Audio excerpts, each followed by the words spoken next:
Thank you, Dan. As always, an absolute pleasure. So hopefully everyone's had a nice lunch and you're ready with some good questions. We're going to be talking about funding and 5G, but if you want, you can be a bit broader and think about connectivity. We're going to be talking about some things that have been happening over in the States, not those things that have recently been happening over in the States, but things like auctions for coverage and some of the things they've been doing with towercos and the way that their market is set up.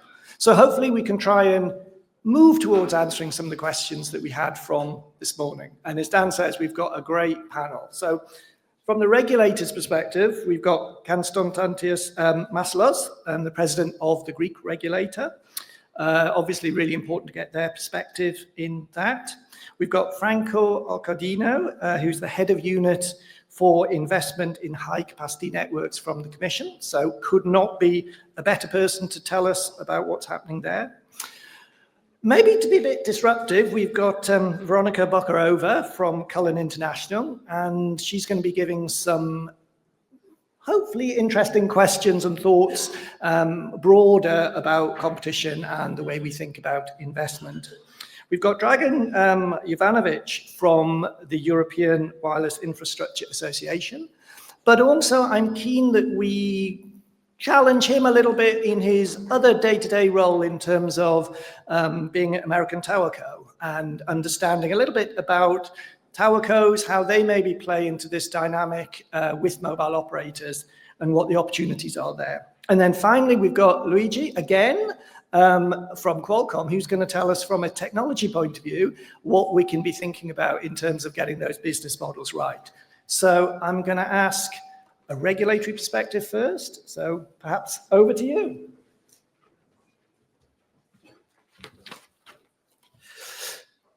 Thank you. Good afternoon. Great to be in European 5G conference. And I'm grateful to the organizers for having me here as a speaker. We are 7 years after the first launch of 5G or so, and 5G, of course, becomes more mature.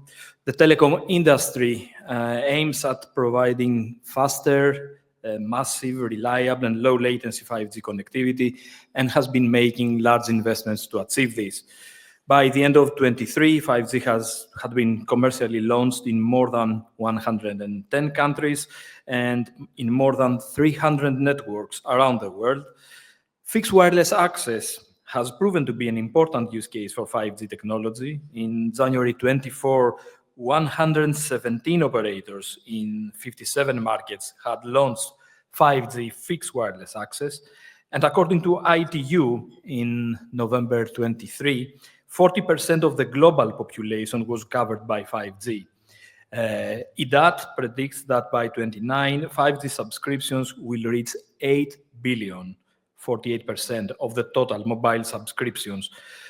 Enhanced mobile broadband use case will account for more than 70% of 5G subscriptions and revenues by that time. So this is more or less where we are today and where we will be in few years' time. 5G continues to be rolled out, of course, and new features are deployed. 5G standalone is now being deployed in a number of advanced markets, enabling the arrival of true 5G and the realization of one of the most important 5G features, network slicing. And this enables, of course, multiple networks tailored to specific application requirements that can coexist on the same physical infrastructure. As well, the evolution towards advanced 5G is in progress and has also begun incorporating AI to support additional verticals and deployment scenarios, enhancing RAN functionality, optimizing power consumption for user equipment, utilizing dynamic spectrum sharing, and refining positioning capabilities for specific use cases. Virtualization is being implemented in both core networks, facilitating also network slicing and radio access networks, including the adoption of Open RANs, and also standardization efforts for 5G non-terrestrial networks have begun with a focus on 3GPP release 18. In March 24, United States became the first country in the world to develop a regulatory framework for direct-to-device connectivity. Despite all these developments, there are still issues we need to address as regards the deployment of 5G networks, the investments required, and of course the demand side. The adoption of the services over 5G networks. In European Union, the Digital Decade Policy Program defines our connectivity objectives for 5G to 2030. All populated areas in European Union should be covered by wireless technology, at least of equal performance to 5G. According to the State of the Digital Decade report of the Commission published in July 24, 5G coverage in European Union reached in 23 89% of the population, and this is regardless of the spectrum band used. And projections show that by 2025, we will achieve 100% coverage of populated areas in European Union. However, we still have some important challenges to address in European Union. Coverage in rural areas in 23 was about 74%. Coverage in the C-band, which is very important and brings potential to achieve high quality coverage and a good balance between coverage and capacity, reached only 50%. Most of the current 5G deployments are relying currently on dynamic spectrum sharing and thus cannot exploit the full potential of the 5G technology and provide better quality of service, advanced functionalities, and applications. Standalone 5G, which ensures increased performance, high reliability, low latency, improved end-user battery life, and enables network slicing, is still not deployed at scale. And another point that I have been discussing quite some time, but I still believe it's important, is the use of millimeter wave spectrum, which is still very limited in European Union, despite the fact that several countries have awarded spectrum, millimeter wave spectrum, like Italy, Finland, Germany, Spain, or even my country, Greece. Worldwide, United States has awarded the largest amount of high-band spectrum in the millimeter wave, and since the beginning of 2024, more than 30 operators around the world were deploying millimeter wave 5G. Let me spend 1 minute on this issue as regards millimeter wave spectrum, because it makes sense to really understand the potential of this spectrum in deploying 5G and the importance of our path towards 6G. 5G introduces the use of millimeter wave spectrum, and as a result of this, of the use of millimeter wave spectrum, the move from macrocells to microcells and picocells, so to smaller base stations that are enabled from millimeter wave spectrum, which are to be deployed densely within residential or commercial areas. And these two changes will be the basis our 6G network will be built upon as well. And the better we deploy 5G infrastructure along these lines today, the more 6G value we are introducing into them, so the better we protect our investments. The operation of very low power small cell runs, mostly micro and picocells, will be important for avoiding quickly saturating cells, servicing many users, a factor that would lead to degraded performance and poor user experience. But beyond delivering higher speeds, it may be even more importantly, the use of millimeter wave micro and picocells will also enable the reduction of the transmitted power and network overall power consumption, allowing the development of greener base stations, which could even operate on renewable energy collected at the point of use with maybe the help of small power storage system. So summarizing about millimeter wave, I would say that millimeter wave bands and hyperdense small micro and picocells will be for sure the foundations 6G radio technology will build upon. So how do 5G developments in Europe compare to the rest of the world? According to 5G Observatory report of June 24, which includes data of March 24, South Korea has the highest number of 5G base stations per 100,000 inhabitants, 6 times more than European Union, which comes fourth, with China coming second, Japan third, and US fifth. China leads in the number of 5G subscribers with about 60,000 indicative subscribers of 5G per 100,000 inhabitants. South Korea comes second, European Union fourth, US comes third, and Japan fifth. There is no doubt that there are further challenges to address as regards the deployment of 5G networks. The deployment of telecom networks and digital infrastructure is capital intensive. We need to create investment-friendly environment, putting emphasis on optimizing network deployment costs, including civil engineering costs, and reducing administrative overheads. And we also need to address the demand side in order to make 5G networks accessible to end users, and this means competitively priced, but at the same time viable in the long term. So this is a tough exercise for regulators and policymakers, especially in a very challenging economic situation of high inflation, high interest rates, and these kind of challenges have been traditionally addressed using economies of scale. Interesting policy options to manage 5G networks deployment costs include investment-friendly spectrum assignment strategies, active and passive infrastructure sharing, spectrum sharing and leasing, co-building, co-sharing initiatives, joint ventures to distribute risks and costs more effectively, support of the model of new business model, the model of tower companies that acquire tower assets from MNOs and allowing them to convert CapEx into COPEX, and of course the use of public subsidies to address market failures in less commercially interesting areas. Regulatory frameworks such as the Gigabit Infrastructure Act may also accelerate rapid 5G deployments by ensuring new possibility to access public physical infrastructure, such as public buildings, rooftops, and non-network elements. In response to this challenge, European Commission published in February 24 the white paper, How to Master Europe's Digital Infrastructure Needs, to serve as the basis for further discussion, further dialogue.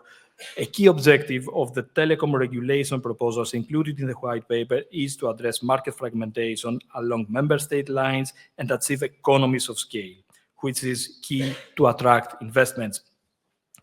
As regards mobile and wireless networks, the white paper puts emphasis on spectrum issues and discusses a number of ideas to help complete the rollout of 5G and prepare the timely deployment of 6G, including coordination of spectrum release and refarming and award procedures to take place within a narrower time frame in all member states, the design of investment and network deployment-friendly award procedures, the creation of a more uniform spectrum authorization landscape, the creation of conditions to promote the emergence of cross-border pan-European operators, the support of shared, flexible, and dynamic use of spectrum, the creation of stricter usage conditions for spectrum, and the establishment of an EU spectrum roadmap towards 6G, enshrined in the law and enforced in a coordinated way by all member states.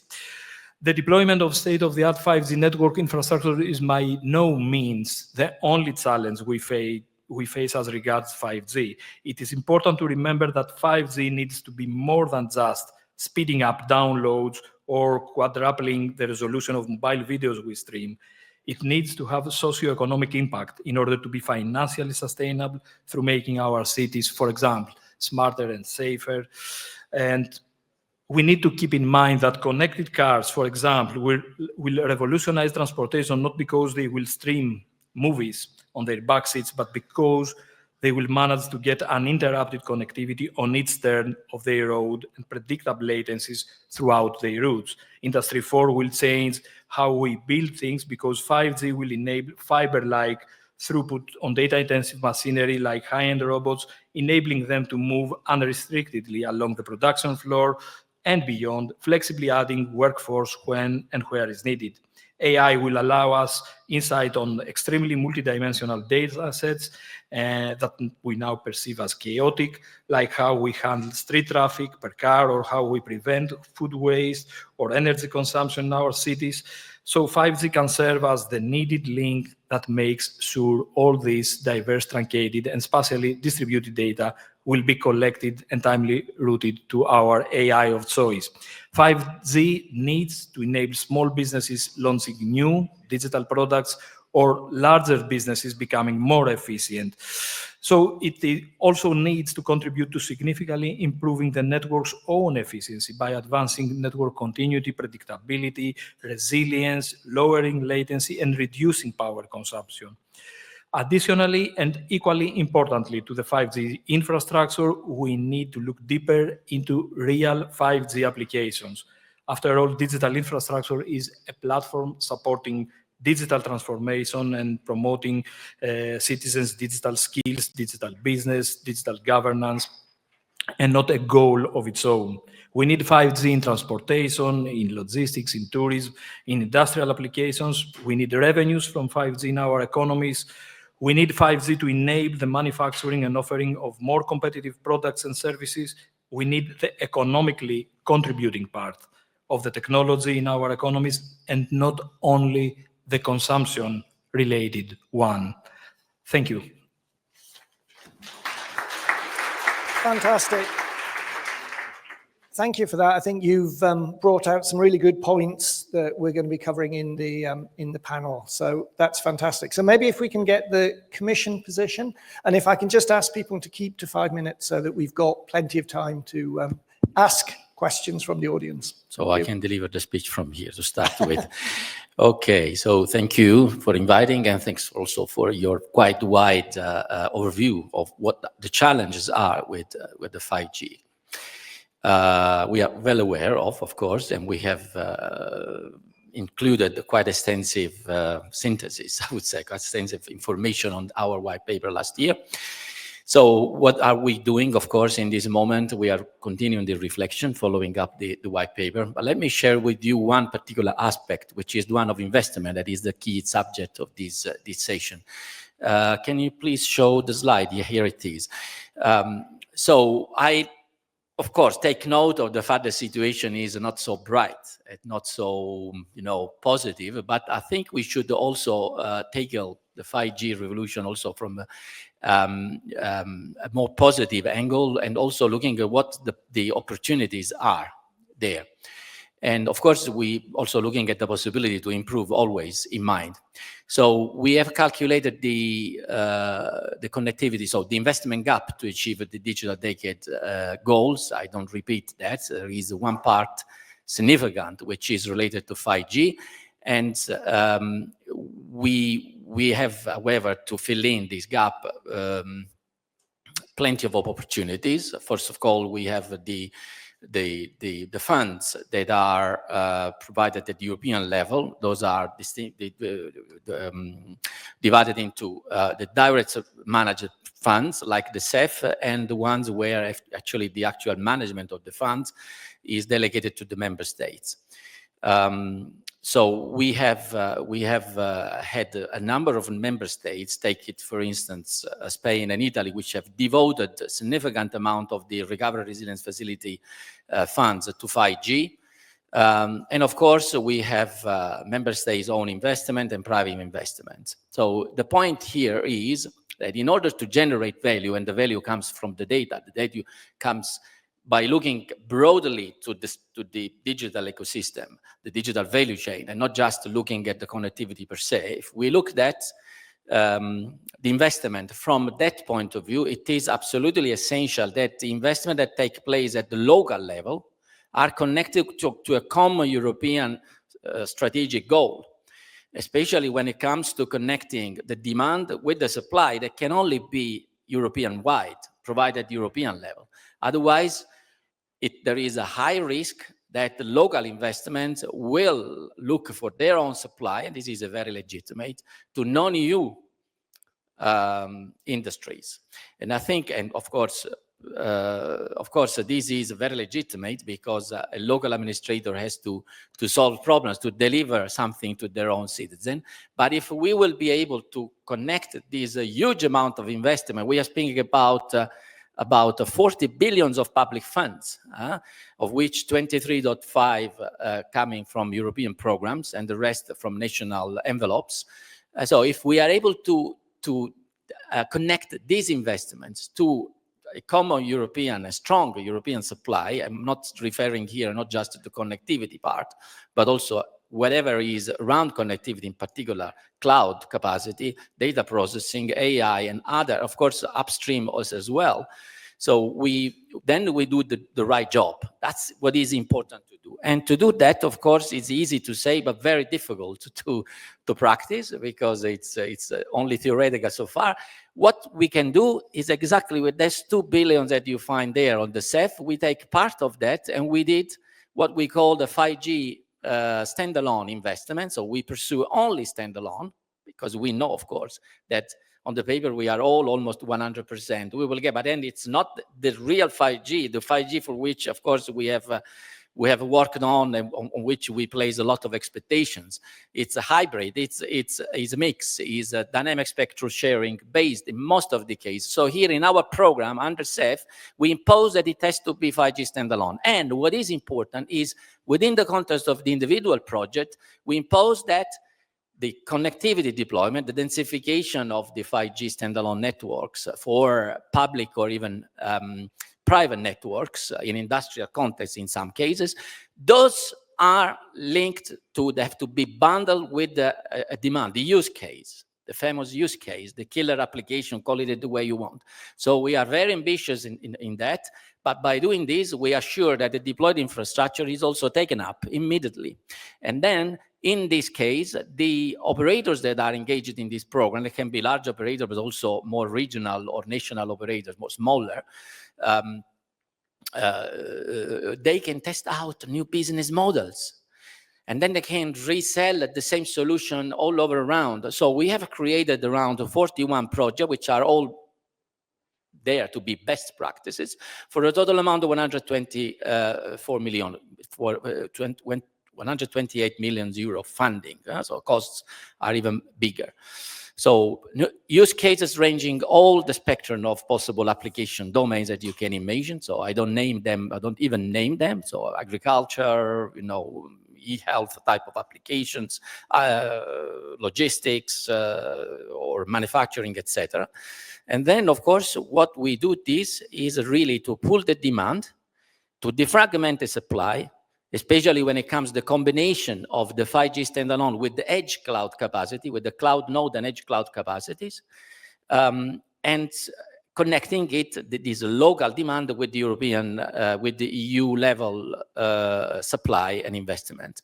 So we have this best practice mechanism, and we have one more call which is ongoing with the deadline on the 13th so in 2 weeks from now.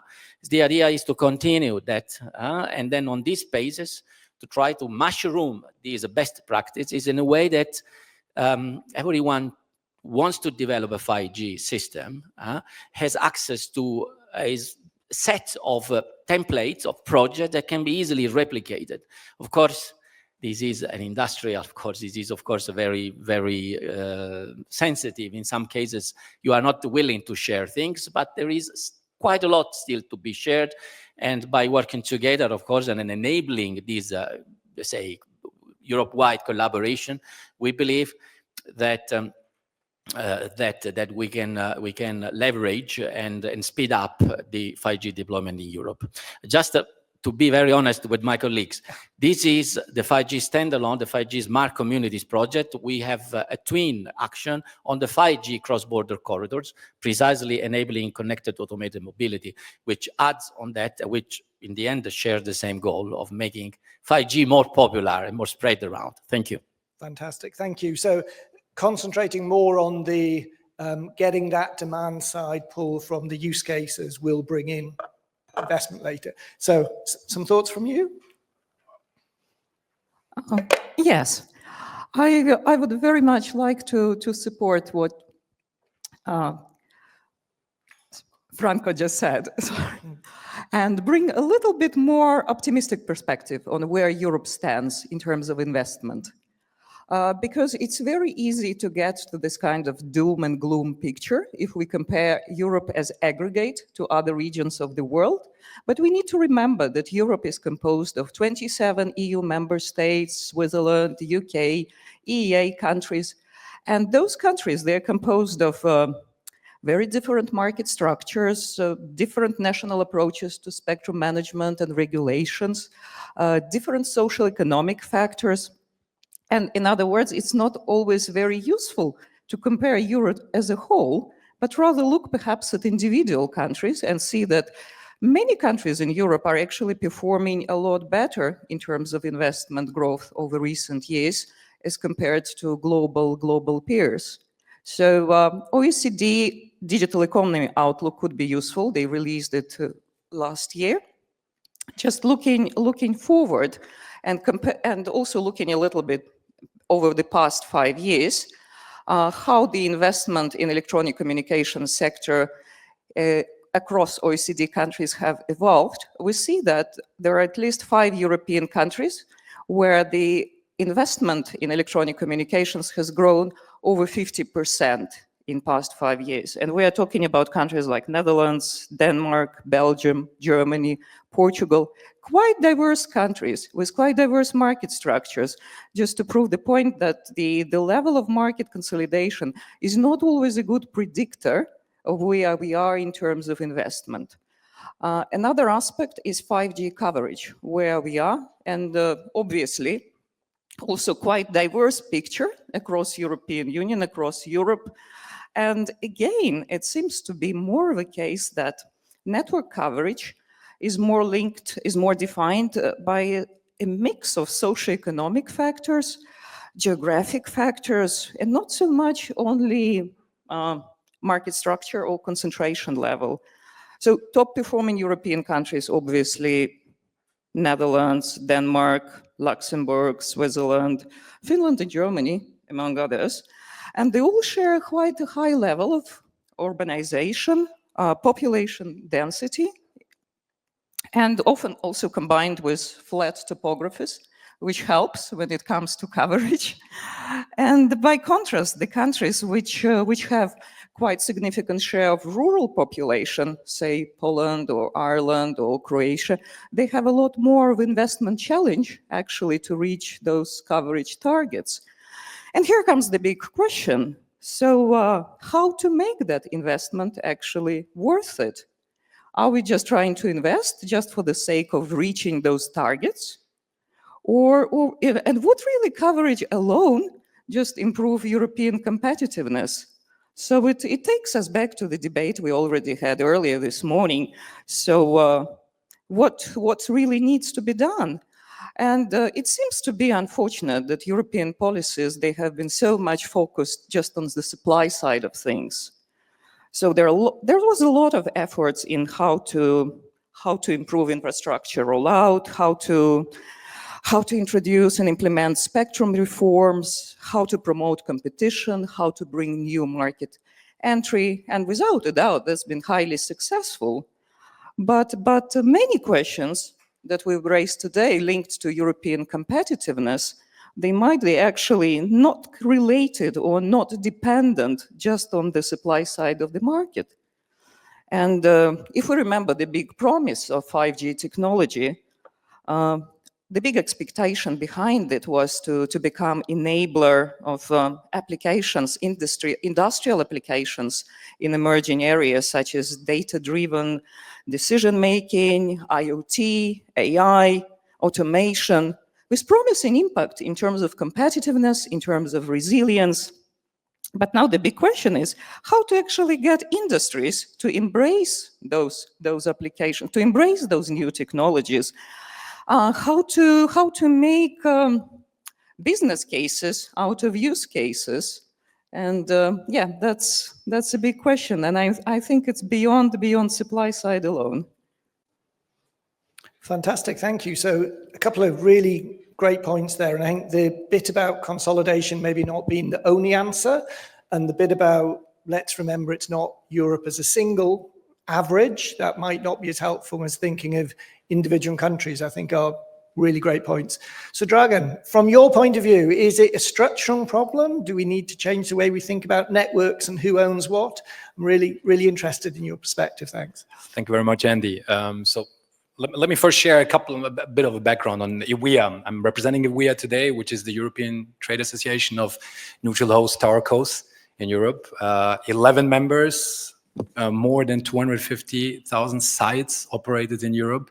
and an aggregated investment level of almost 50 billion euros since 2018, which maybe directly contributes or relates to what you just said in terms of public funding.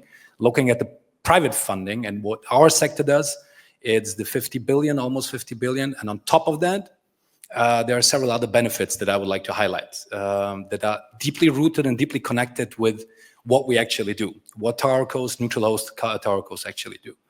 On the one hand, as I said, with neutrality, openness, a sharing-driven nature of our business model, which means we're open to each and every customer, each and every MNO. We would like to have as many customers as possible per site, and that goes along with certain efficiencies. We're specialized in what we do. That means our core business is operating, controlling passive infrastructure. We're more efficient compared to, let's say, MNO controlled TowerCo solutions. These key characteristics and the higher efficiency nature leads, as I said, to several benefits. One of them, first and foremost, higher economic efficiencies. And I'd like also to encourage you to later on visit our stand or booth that has a lot more background information and more importantly, even more evidence on what I'm saying here. So it's 31 billion euros of economic savings that go along and are inherently connected with our business model to be realized until 2029. We create capital release for our customers. Konstantinos, you mentioned it, right? That MNOs, our customers, are transforming CapEx into OpEx. Yeah, that's one part. We do that too. M&A transaction, which is roughly 40 billion of our investments, but almost 10 billion as well on organic direct infusion into the digital transition of the European Union. And that leads directly, enables our customers to focus on their core business, on quality, service quality, and coverage. The third one is, as we're open and actually offering our infrastructure, passive infrastructure, to as many customers as possible and technically feasible, that means a lot of pro-competitive effects. It drives competition, real infrastructure competition. It facilitates market entry and, of course, incentivizes innovation. Last but not least, there's a sustainability spin here in effect as well. Since we are, at the end of the day, more efficient and we are saving infrastructure. So you all can picture towers, those metal or concrete structures that you see. Ultimately, when you build less of them and when you operate them more efficiently, you will end up with a couple of environmental benefits. And what we assessed and computed is 4 million tons of CO2 reductions until 2030. To make it a little bit more tangible, that translates directly into taking off 200K cars each year off the road. With that, I'll stop here. Looking forward to the discussion and maybe elaborating on a couple of aspects and features I was just mentioning here, and pass it over to Luigi. Fantastic. Thanks a lot. Thank you. And I think just before Luigi, as a second, I think that's a sort of continuation of a move that we've gone as an industry across Europe to passive infrastructure sharing, more infrastructure sharing, and then spinning off towers by operators. Is this going to a sort of US model, a natural response, and that gives us some of the investment, or is that not the right answer for Europe? And I think it's a great place to have that discussion. So yeah, Luigi?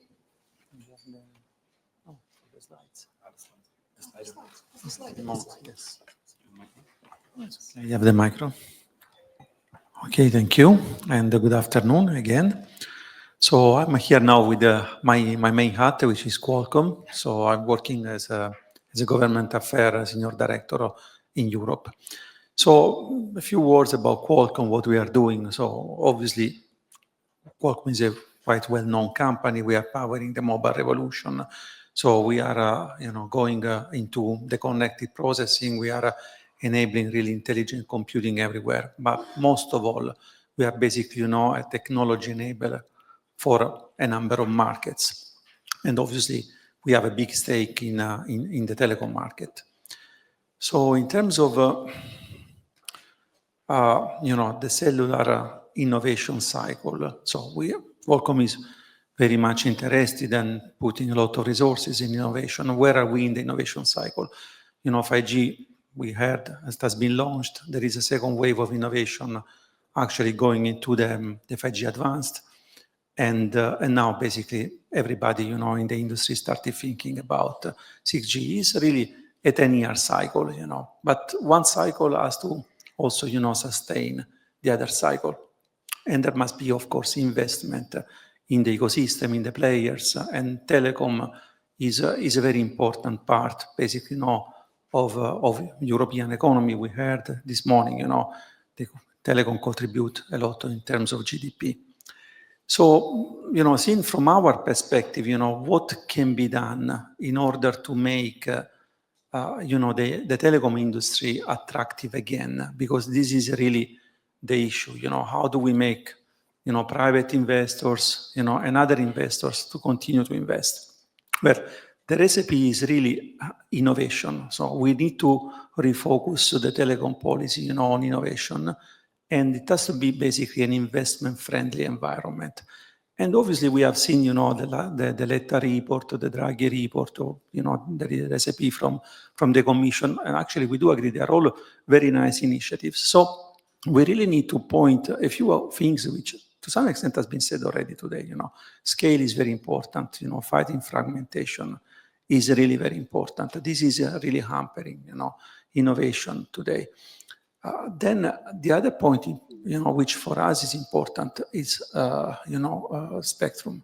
I mentioned before, again, a lot of money spent into spectrum. We need to unlock, you know, that issue. So we really need to use that money for next generation technologies. So without going and repeating the same thing that we just said in the panel this morning.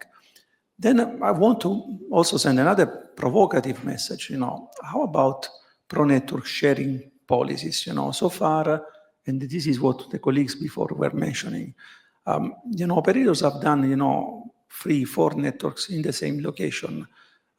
Is it possible for the operators, you know, to start thinking a bit more, even in urban areas, how to share the network, especially with, you know, the new generation coming? Or do we still see in the same place 4 networks competing to each other?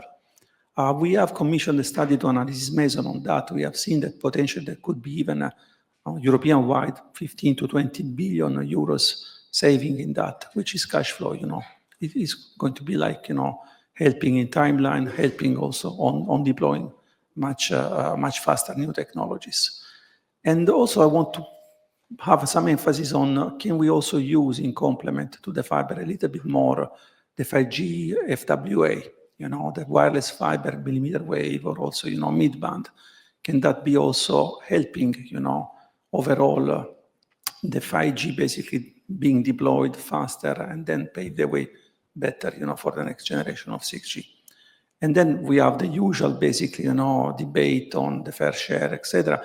But from our point of view is, you know, really all the players will have to find a market solution.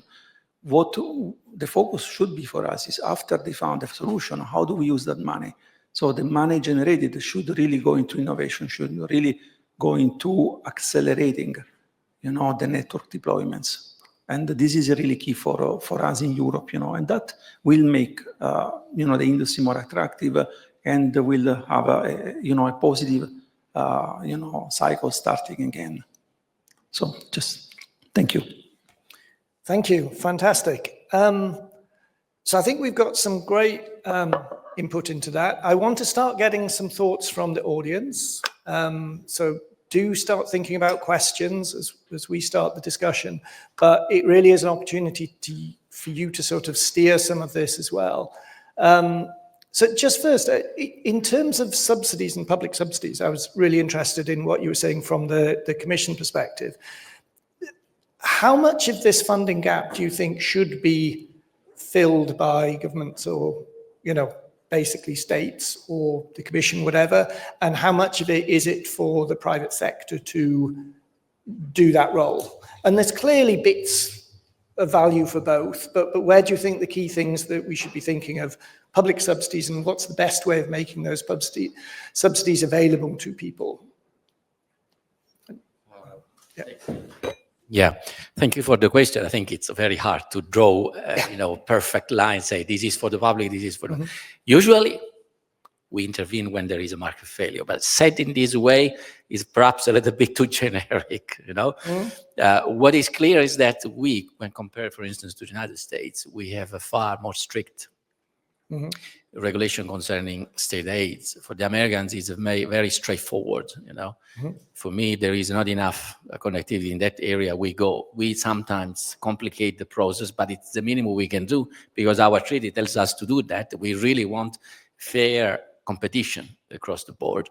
Now, of course, what is important is not how much we invest, but how we invest. I think this is key. When we invest, we should learn always avoiding separating coverage, but always bundling it to the real use of the things.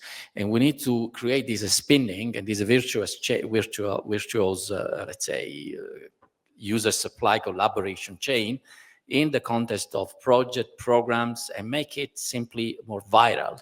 That's what we need. Because in the end, allow me to say, it's not just about a matter of money.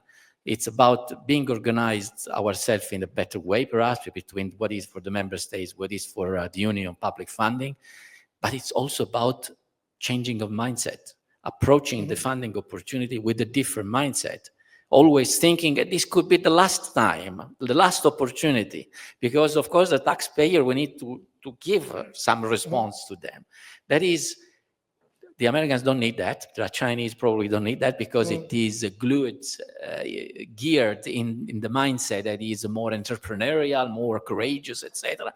We need also to bring this kind of mindset shift in the management also of the programs, be a little bit more entrepreneurial ourselves. So. Great. And I mean, the Americans do have their own challenges in terms of state funding and you know, federal funding versus local or whatever. I mean, where they've gone down a route of using auctions to provide subsidy, I wonder if people have a view on whether that, because you can get competition then between fiber and fixed wireless access, mobile, satellite, whether you think there's an interesting opportunity for Europe to use that sort of coverage auctions, or whether you think that market mechanisms aren't needed and we can assign subsidies more efficiently in other ways. I would like just to make a comment linked to Franco just said, the significance of not just the amounts of money being spent, but also how they're being spent. And just before this session, I was looking at some numbers from a few member states, and naturally I've looked at the countries that I just mentioned that were leading in terms of 5G deployment and 5G rollout, coverage and take-up. And interestingly, for example, if we take Luxembourg, well, you would say it's no-brainer to cover a country such as Luxembourg, but the take-up has been surprisingly low. So what Luxembourg has been doing, about 30% of its recovery and resilience plan has been allocated to digital transformation, to stimulate the take-up of digital technologies by SMEs, to encourage innovative business cases. Remains to be seen how successful it would be, but I'm just saying that's one way of looking at things. Denmark, I mentioned another example, another highly successful member states in terms of reaching the targets, the coverage targets already. But also now it's a digital growth strategy going up to 2027, allocates about 140 million investment, just the cyber information security, resilience, promoting take-up of digital technologies by SMEs. So in a way, it's an attempt of addressing the issue which I raised in my previous remarks, just how to sort of refocus on demand side. I think it's really interesting. I'd even say not necessarily just refocusing on demand side, but focusing Stimulating targets on uptake, you know, rather than a target being we've got 5G, but if no one's using it, who cares? And certainly if it's public subsidy, why would we do that? I'm just looking around to see whether anyone's got any questions yet.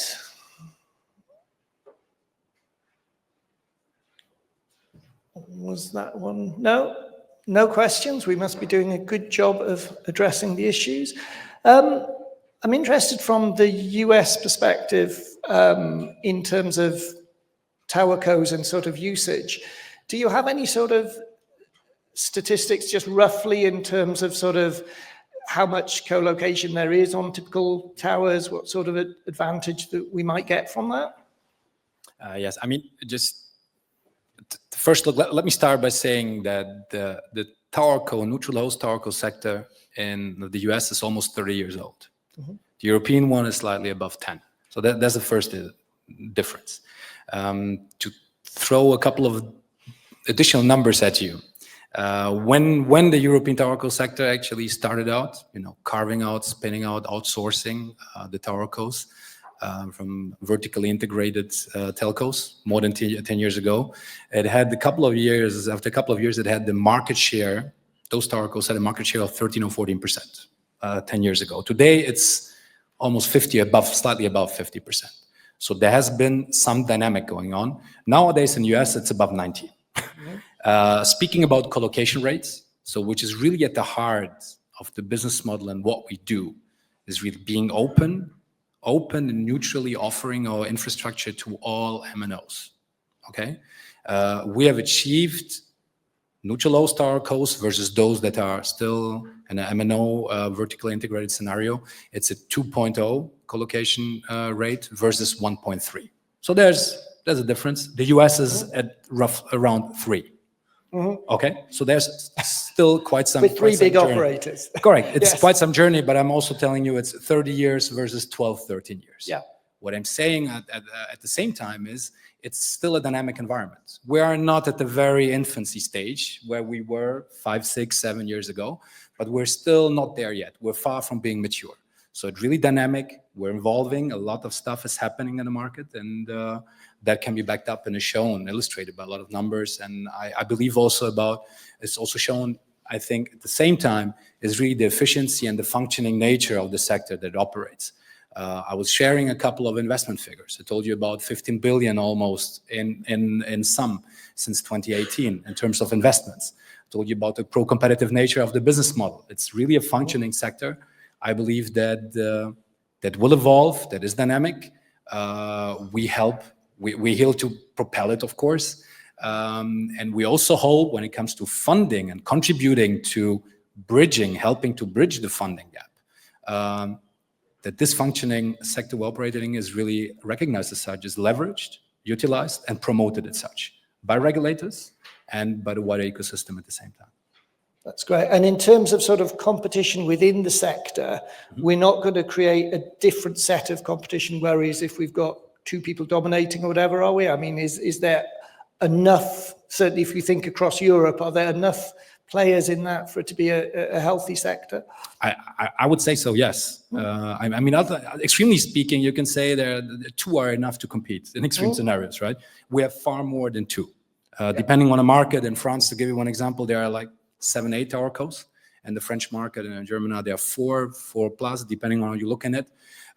So it's really a quite vibrant and dynamic environment, I would say. That most importantly, irrespectively of these numbers and others, really delivers the results in terms of contributing to the digital transition, in terms of investments, helping customers to enter markets, to use our sites, being more efficient, meaning cheaper prices, right? Making market entry easier and thereby innovation as well. So I think that shows the very positive journey and promising path we're on.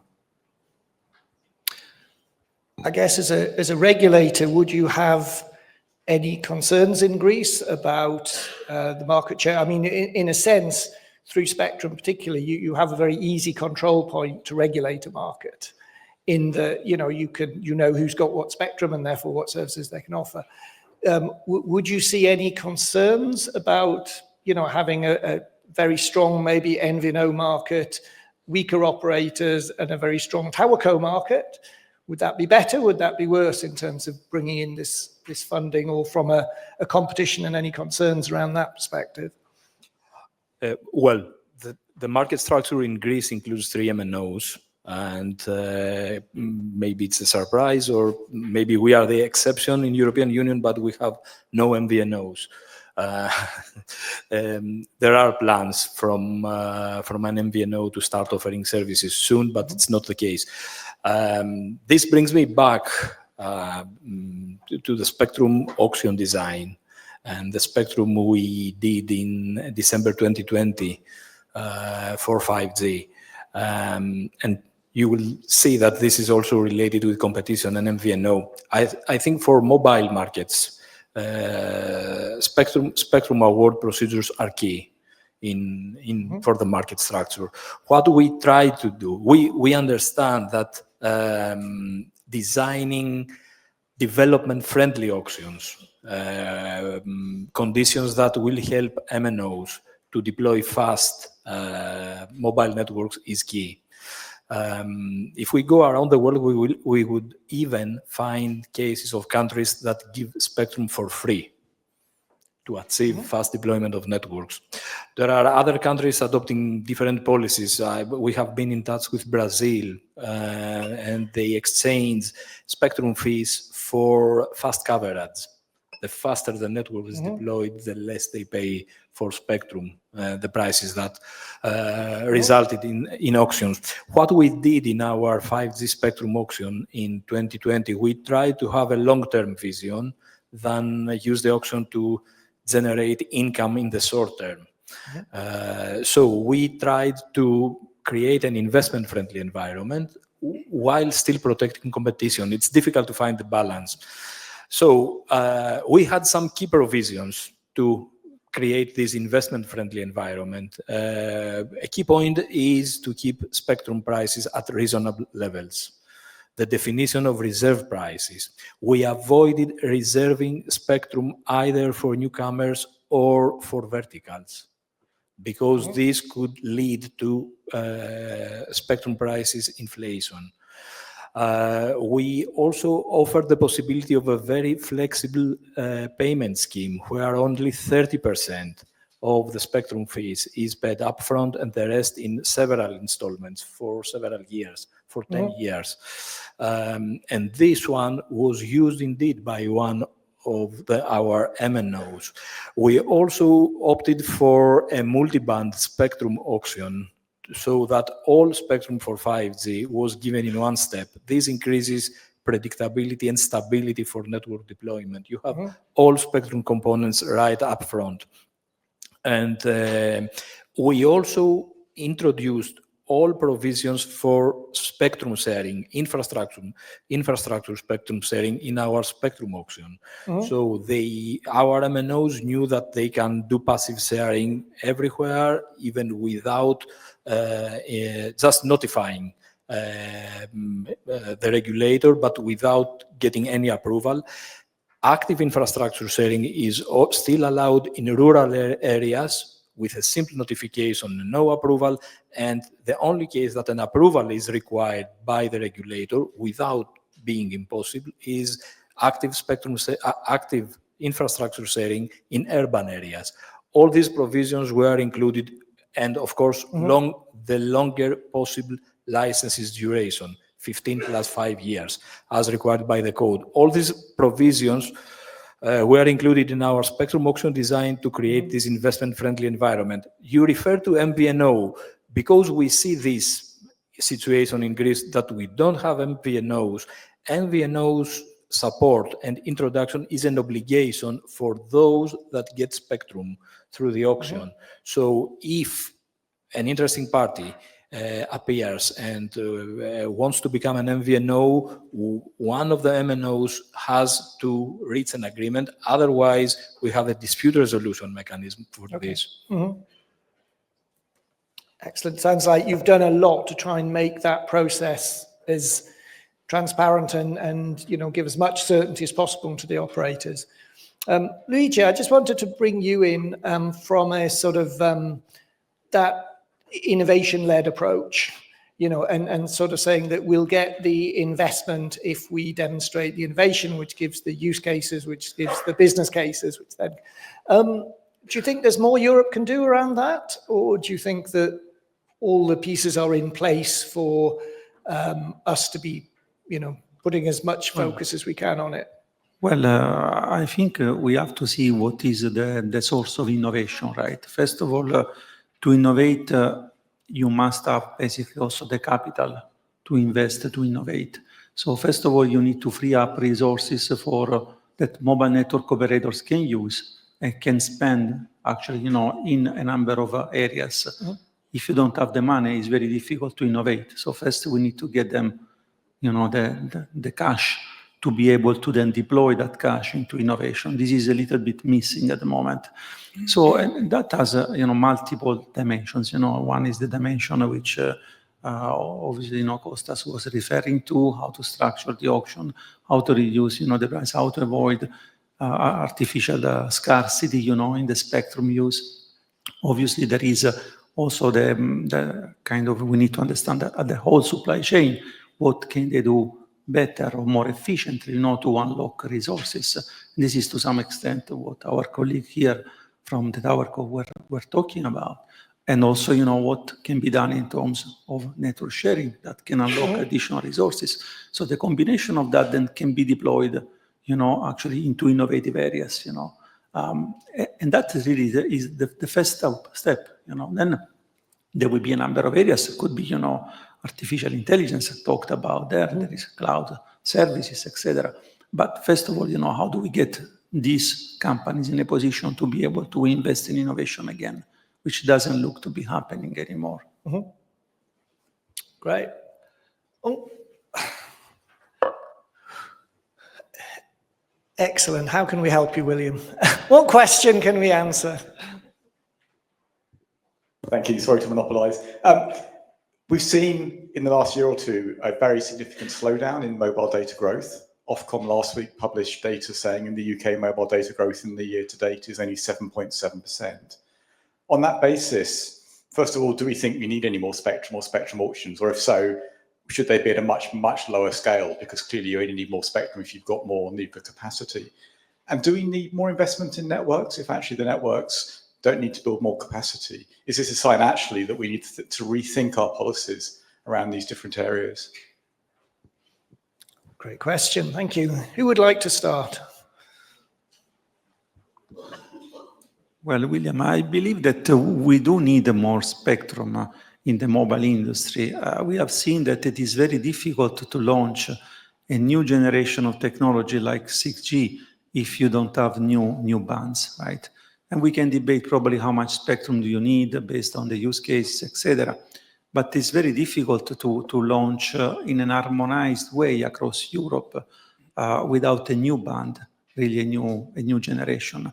Because what is going to happen is, assuming that you don't have any more spectrum, right? We have 27 member states plus UK 28. In CPT 48, they move at different speeds. They will do different ways, different things to free up spectrum. They will refarm in different things. You will have 48 different markets. You will not be able to focus, and so that is going to be an issue. So we do need more spectrum, a new spectrum. How much we can discuss? Yeah, a couple of comments on this.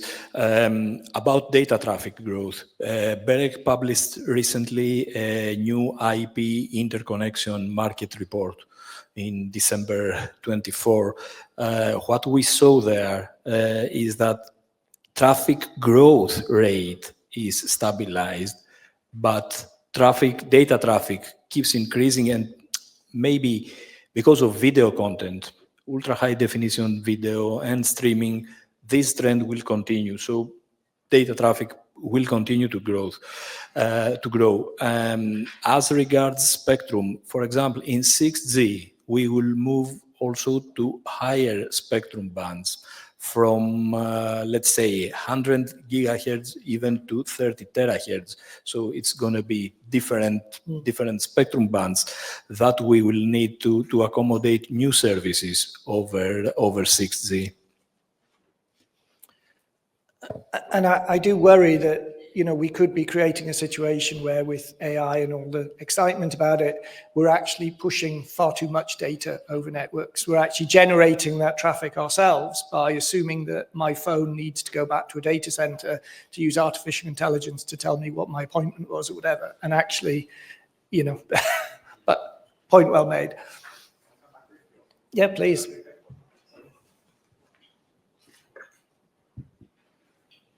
So thank you very much for those responses. A couple of quick thoughts to throw in there. So first of all, on 6G, just last week, Ericsson's CEO in a press conference said that 6G would be evolutionary, not revolutionary, and probably wouldn't need new spectrum as a result. It would just be effectively like another cycle of the 5G. So I think you might want to reconsider perhaps whether you do need more spectrum for 6G on that basis. Maybe it just evolves on the top of 5G. What was the other point? I've forgotten now. What was the last thing you said, Andy? Sorry. I'm never really aware of what I'm talking about. But I was saying that the danger is that we generate through AI and it's chasing that. Yeah. So the report from Connected Europe this morning was very helpful on that. And actually, if you look into that report, it has some estimations on AI traffic growth. And it shows an estimation of a very high growth between data centers, but very, very little at all on the access networks, only about 3% between 2023 and 2029, roughly. So I think the jury's still out there, but the evidence or thinking at the moment is that's probably not a lot of data flow. Yeah, that's good data, but it's all on fiber, and yeah, it's the way you do it. Yeah. Perhaps just a reflection or a reminder that the 5G in Europe is not still running up to its full capacity. When it comes to standalone networks, we do not watch only 40% or so. So going to standalone possibly push another kind of applications, another kind of uses, and that perhaps it would stimulate data growth. Yeah, and I think what we got this morning with the sort of discussion about Wi-Fi and, everything's fiber with a wireless tail. The question is just who owns that, what's the business model around it, and what's the appropriate technology to use, and we'll need a mix, absolutely. Any other questions? This side of the room has not answered. Excellent, Jeanette, thank you. I knew I could bully someone into a question. Excellent. Thanks, Andy. Yeah, I felt your eyes coming to this direction, so I thought I'd ask a question. Jeanette Stewart from Analysys Mason. I had a comment building on something I think I heard you say, Veronica, in your comments, which was about building the business case around the use cases. Converting use cases into business cases, because we say we need return on investment, right? Exactly, yes. And it does strike me that this seems to be a challenge with 5G, standalone 5G more generally, that perhaps some of the use cases have not been well productized so far. And so almost every different use case requires its own bespoke development for that industry. And so therefore this scale that we've been talking about is just simply not possible because of that challenge. And I just wondered, did you have any thoughts on, is Europe particularly bad at this, or is there something that can be done to help to make these use cases more monetizable and to sort of productize it, if I can use that expression? You want to go first? Well, honestly, if I had an answer, it's an excellent question. And if I had an answer to that, I probably wouldn't be sitting here today. But seriously, it's there is probably a way for actually when we discuss our policy targets, policy objectives, perhaps there is a scope for revising them and actually reconsidering them in that direction. So looking into more meaningful policy targets that actually connect the coverage objectives to more meaningful implementation, to more meaningful use of the new technologies. Maybe I can complement. Thank you really for the questions. I think the point is to identify where the actual value is generated first, and we know that it comes from data, not for the fact that there is a growing of the traffic per se, because that could be video streaming and that would be, but the type, we need to really open the traffic bubble and see how the type of traffic that is generated. And then inside that, where the value is also generated out of those data. And then what is the slice of that value that goes to the connectivity players and what goes elsewhere. And I think it's exactly there we need to work on. And we cannot do that just with one action, looking at the spectrum perspective or maybe on the other regulatory perspective. I think we need to tackle this key issue organically and create the opportunities, of course, for new business models to be created and tested out, and inject a little bit of more courage into the system, into the telco operators, of course, that are suffering a lot. We have to recognize that. So to innovate, you need to invest, and if if your balance is not so rosy and not so green, it's rather more on the red, you don't know where to look for. And of course, this links to the investments and the risks. Who is going to invest into an industrial use case if you don't have a guarantee of having the returns? There is where, of course, the public can help. And here, as a way to invest, we need to learn investing with the private investors. So maybe financial instruments or other type of things like that. But of course, we need to de-risk these investments, because otherwise nobody will take that first step first. But once the ball is rolling, you'll see that things will be, I want to be optimistic on that. Things will evolve positively.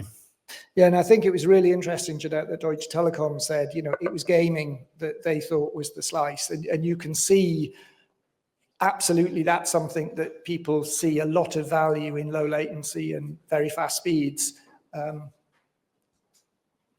Because that's what they do, I guess. Anyway, any final comments from people? I'm aware that we're just about out of time, but if anyone's got any final comments from here. If not, Dan, thank you very much. And it's a real pleasure. Thank you all.